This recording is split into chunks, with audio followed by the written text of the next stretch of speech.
বাঁশখালী নতুন মসজিদ উদ্বোধনে দেশবাসীর জন্য দোয়া চাইলেন বাঁশখালী ইছাক হুজুর। বাঁশখালী প্রতিনিধির প্রতিবেদনে দেখুন বিস্তারিত। বাঁশখালী পৈছড়ি প্রেমবাজার সংলগ্ন এলাকায় নতুন জামে মসজিদ উদ্বোধন করা হয়েছে।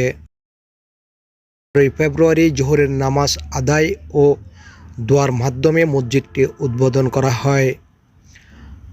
আল মানাহিল ফাউন্ডেশনের আর্থিক সহায়তা এবং এলাকার বিশিষ্ট আলেম প্রিন্সিপাল মাওলানা মোশাররফ হোসেন ও বিশিষ্ট ব্যবসায়ী সৈয়দ আজমের যৌথ উদ্যোগে এলাকাবাসীর সার্বিক সহযোগিতায় মসজিদটি নির্মাণ করা হয়।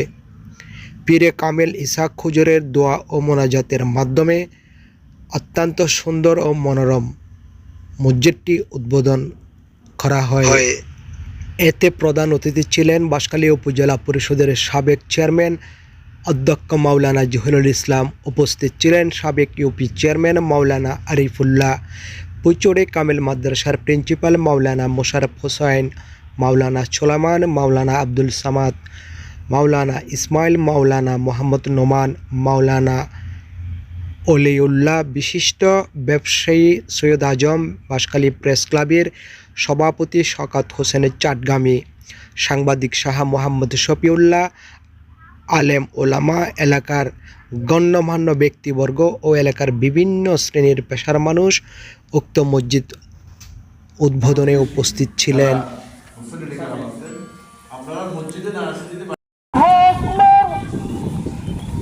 أشهد أن لا إله إلا الله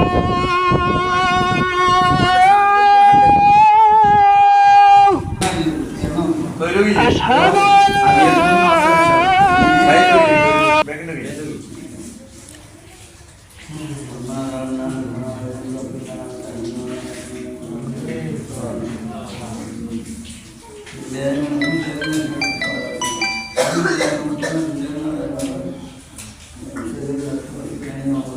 Kepala lagi.